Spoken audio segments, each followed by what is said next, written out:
When the girl of his dreams is kidnapped, a man incapable of feeling physical pain turns his rare condition into an unexpected advantage in the fight to rescue her. Novocaine takes a simple yet ridiculous premise and turns it into something genuinely entertaining. Jack Quaid has always thrived in roles that kind of lean into more of his awkward side, and here you see that all the way through. It's actually the part that I find to be the most endearing aspect of the film, watching this story in the eyes and the perspective of somebody who's longing for someone, longing to be a part of something, not wanting to be alone. For a movie that has a lot to throw at you, where it's essentially a bank robbery film, but instead of following the robbers, you are following the assistant bank manager. At the same time, it's a romantic comedy mixed in with some action with a guy who literally can't feel pain. So you're gonna get a lot of interesting things. Of course, it helps that he doesn't feel any pain. So when you are in a story where your character is in a bank robbery rescue mission, you better hope the romance is worth it. And thankfully, the directors understand that. We actually spend time with Nathan and Sherry, played by Amber Midthunder, who is incredible in Prey and the TV show Legion. Check those out, especially Prey. She's also fantastic in this movie as well as the love interest. That time spent as their relationship growing,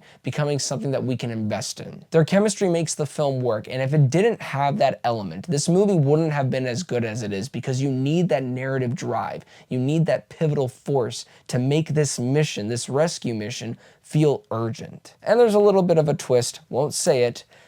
I don't believe you'll see it coming. Sure, it's a little goofy, and sometimes the dialogue leans heavily into the on-the-nose territory, especially when your story is about a guy who doesn't feel anything. But here's the thing, Jack Quaid's performance is just such a blast to watch. He's so endearing as Nathan. His charisma mixed with his usual goofiness makes Nathan a compelling lead. The slapstick element of him getting wrecked over and over again is what makes Novocaine so much fun. Now let's talk about the action. This is where Novocaine gets to really be creative, because our character isn't some John Wick. He's a bank manager. He's not a trained fighter. His only advantage is that he doesn't feel pain. And the movie runs with that concept. Whether it's him smashing his fist on the ground with broken glass to get ready to punch the living crap out of another dude that is twice his size, or casually sticking his hands in a deep fryer to retrieve a gun. It's brutal but also fresh, injecting a new kind of energy into the action sequences. But yet, somehow through all of this chaos that we are watching, the romantic angle still is at the forefront because of this endearing character of Nathan, where we believe in his love for Sherry. And the writers could have just been like, you know what, let's just focus on the action. That's it.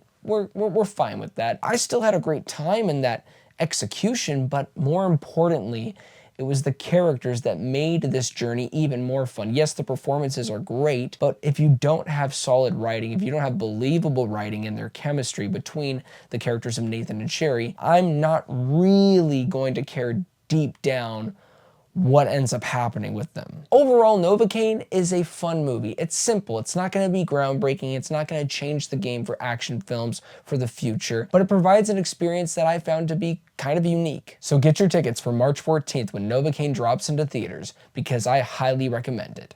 8 out of 10. Well, thank you guys so much for watching this review. It really means a lot. Please don't forget to like and subscribe, but most importantly, do not forget to be blessed.